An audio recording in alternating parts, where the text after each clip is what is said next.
up in front of people is hard. It's intimidating. It's harder for some people than for others. You probably know that already. It can be really intimidating, and it is definitely something where, like many other things, practice matters. And just doing it over and over makes a huge difference. And so we're going to make you do it over and over again. Other than that, let's see. One of the things we talked about was hackathons. They're really great opportunities. It's really just like, all it is we just put everybody in a room and we try to bring in some other extra people who would normally be there, and everybody just works on their stuff. But because everybody's in a room, they talk to each other, and good things happen out of that.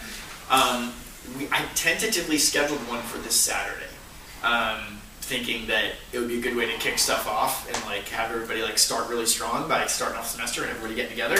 And then a bunch of people were like, "Yeah, this is Labor Day weekend," and I was like, "Labor Day's Monday." So I don't know. What do you guys think? Who would come to a hackathon on Saturday?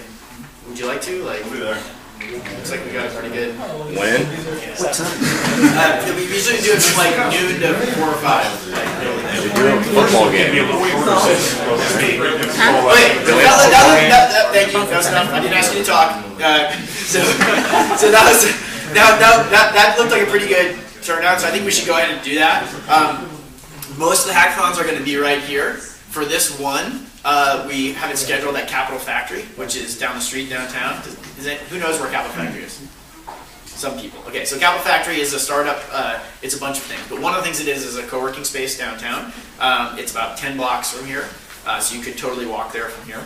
And it's a really cool space full of like this, but full of grown-up startups that are down the street. And it's a really cool, inspiring space, and so it's really fun just to go there and to hang out there. So just to give you guys exposure to other things, we'll do this one there, and that there's a Facebook event for that, which we'll post to the group and post out to everybody so you can see where it is. But that'll be this Saturday, which is not tomorrow but the next day, there at noon. So all those people that raised, if I show up there and there's 10 people there, I'm going to be super annoyed because we shouldn't have done it then. So I hope you guys really want to go do this. It'll be me and Bob. So please come out for that. I'm glad you guys all raised your hands. Other than that, the football game on Saturday starts at 7. Plenty of time, and you can walk there from the. We can walk to it. So we have some homework for next week. So I had sent out a link, which you may or may not have seen, to saying you should read the book Think and Grow Rich. Did anybody see that? Nobody saw that. Think and Grow Rich. It's this long. Okay, it's a short book. You can read it this week. You should. It was written by a guy named Napoleon Hill, and he was commissioned by Andrew Carnegie back in the 1800s. And this is 1800s? I think it was 1800s. Maybe it's the early 1900s. Anyway, whenever Carnegie was around. But this is the days of the steel barons and things like that. And this guy was sitting outside of Andrew Carnegie's office, trying to get him to meet with him to give him a job. I don't know what he thought he was going to do. And this is an example of the being persistent thing. And so he couldn't get a meeting with Andrew Carnegie. He was one of the most busiest people in the world, but he kept literally sitting outside his office till finally he gets a meeting with this guy. And he sits down and he talks to him and he says, I'm really passionate about this. I want to know what the secret of your success is. I want to be part of this. And Andrew Carnegie was actually really impressed with him. And he said, look, this is what I'm going to do.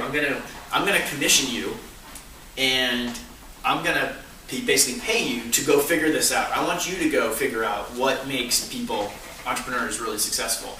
And like a good mentor would in this class, he opened up his Rolodex and introduced him to people like Charles Schwab and Henry Ford and Rockefeller and a whole bunch of these great industrial barons and entrepreneurs. And so he spent 20 years interviewing and talking to all these entrepreneurs to try to figure out what it is that made them successful, what common trait kind of ties them together. And then he wrote 16 volumes of this. I don't know if it's really that wide, but it's a wide book. And that was a lot. And I've not read that. But then he distilled those 16 volumes down to this 100 pages. And that's called Think and Grow Rich. And so that's a book I found really interesting and helpful, and I really encourage you to read that. And hopefully you'll find it as inspiring as I did. There's another book which you probably can't read this week, but you should start reading. It's also very, very helpful and really, whereas Thinking About Rich is kind of like a little like fuzzy, like feel good, you know, telling stories and getting you motivated. This next book, Running Lean, which is written by Ash Myra, who's here in Austin, is like super tactical about exactly what you need to be doing right now. And so that's why you all need to go read it. Lean Startup is a methodology, it's a way of doing things. It's not like the end-all be-all, but it's like pretty darn good. And from where you guys are at, it's really good. Like it's designed for where you're at right now. So I'd really encourage you to at least be familiar with that, be ready to talk about it. And Ash is going to be our speaker next week, and he'll be talking about that. So, to be ready for that, you should start looking over the book. The other thing is, and we'll go ahead and like all assignments, we will post this to the blog, and you'll get it by email as well.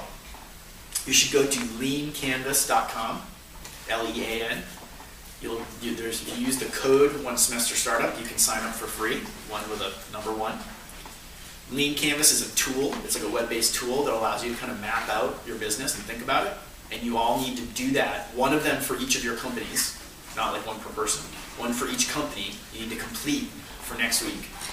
And as part of Ash's talk, we're going to put your stuff up on the screen, and we're going to talk about your, and that's the way we try to do a lot of these talks, is have them talk about something and then actually apply it to your companies. And so we're going to put your canvases up on the board and have you explain them. We're going to talk about them and help you improve them as part of that. So you need to have that done and be ready to present that next week.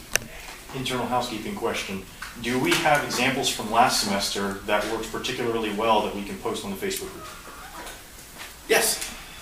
Then I will do that for you if you indicate which ones you'd like to see. Great. Good idea. So that's the homework for next week.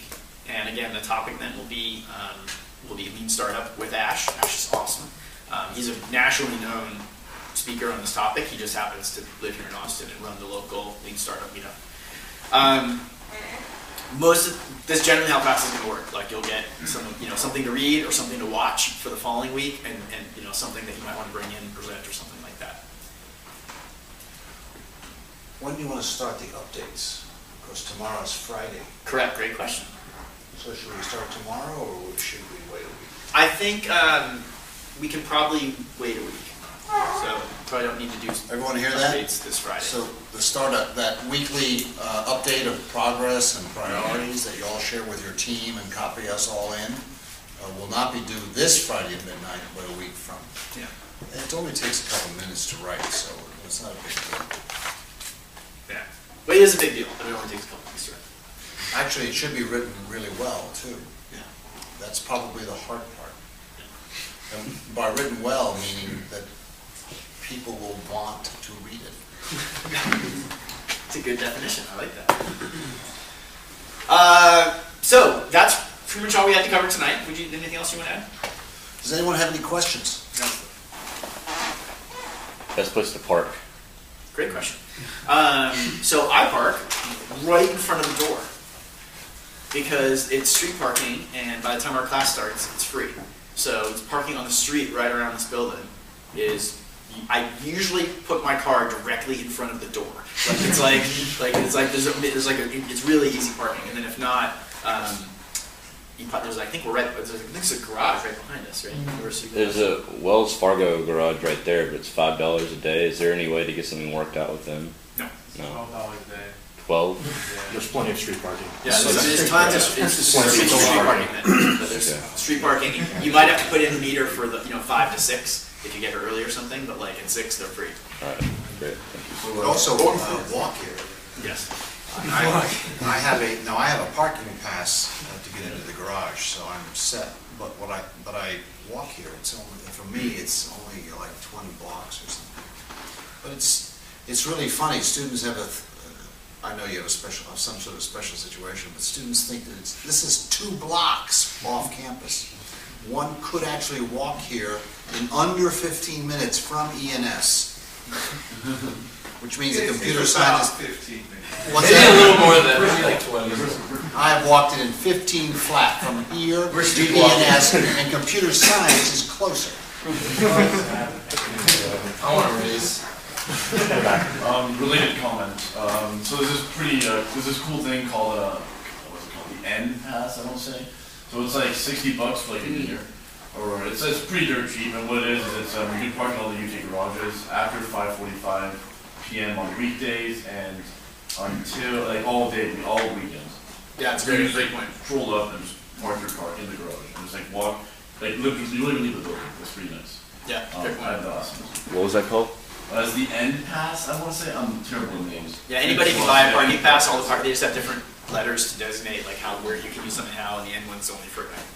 And there's a bus stop that's right on the corner of 16th and Guadalupe. Bus stop goes right up Guadalupe, goes all the way downtown, and it's air conditioned and it's free. Second parking downstairs as well. Back? Just another note, if you continue down 15th or 16th Street past this building, there's a lot of paid parks, like, completely available, They're just like a block or two. Cool. Thanks. Other questions? Did you take a poll of how many people are not yet with the team? Is that something we want to know? Well, that's a good question. So if you are looking to join a team, raise your hand. Okay, so we've got 4 in the back. So, and are you all CS? Raise your hand if you're not CS. You're finance? Okay. So, I'm not so sure about you. CS guys, most people are looking for more programmers. So, like, that's a matter of just finding out, like, is there a team that you like, and does the team feel like you're a fit for what they need and can help? I would encourage you, I would just stress, like, you should only join the team if you really believe in what they're doing and like the people and want to spend a bunch of time with them and like get locked in a room with them. And you should only let someone join do not let someone join your team thinking like, oh, more help's better. Like, oh, no. More people slow you down. Like, only add someone to your team if you like really have something for them to do and think like that they are it's going to really add value, and you should like sit them down and have this like come to Jesus with them about like, you are really joining our team, like you are, you're committed to this. Because if you're like really committed to your team and then there's like one person that's not, it's a super demoralizing, not fun thing. And so it's better just not have that person on. So we tried this the first semester, and we had 20 companies with 70 students, about twice as big as this. And many of those teams were formed the day before the class, so the students didn't know each other, and all hell broke loose during the semester as people working on a team found they didn't like each other. I'm a certified conflict mediator. And then also another really common thing is just like, you just have 2 people working really hard and then 2 people doing nothing. And then, like, that's just a crappy situation. It's like, nobody likes that, so. Also, I heard a couple of folks mention that they're taking this course as part of the ECE Senior Project. I need to talk to you because there are special requirements in order to do that, in addition to just being in the course. By the way, the 2 requirements are, you must have an ECE professor to be your technical advisor, and I want to talk to that professor and be sure that she really does. He or she. Either. I just chose the pronoun agreement. And the second requirement is, since part of the goal of Senior Project is to teach people how to engineer in groups, there must be at least 4 engineers. And I have won the argument in ECE, and computer scientists count as engineers. Nice. Even though they write software. Even though they're merely computer scientists. Anything else? You guys Any more questions? Access to the building, getting in here. Yes. How do we do You will that? have it. Kyle and Ian are in charge of getting you access. I'm not sure what the plan is for that, but yes, you will have access to it. You have to have an ID, a UTID, and then with the electronic stripe on it. Yes, sir. And then they enable it, so you can come in the building anytime you want. One more note about mentors. I know Josh mentioned that you should do your homework on the mentors that you'll be meeting on Tuesday. Kyle and Ian have prepared a spreadsheet that has mentors on it. What information would you like me to provide? Because I think I have names, level of commitment, emails, LinkedIn profiles. Name Should I LinkedIn profile, that's it. email LinkedIn profile? No, And- name LinkedIn profile. yeah. Name, LinkedIn Not profile. Okay, so that's what you'll be getting. You'll be getting a name and a LinkedIn profile, and it's up to you to click on all the ones that well, probably just click on all of And them. also, some of the mentors are on the site. Yeah, some of them are up, but we have not fully updated that yet, but we'll be getting to that shortly. But in the meantime, you'll be getting that in the next 48 hours or so. List of all the mentors. Please do your homework. And also, we didn't mention, and Brittany should also send out an example of what like 1 or 2 good weekly updates look like. So you can see that. I'll provide that. Great. So I think that's it. We can wrap here. Bob and Al, don't get up yet. Bob and I'll stick around to talk to anybody that needs to work out stuff with registration or things like that. There are still some T-shirts and some stickers there. Please don't make me take them home. Thank you.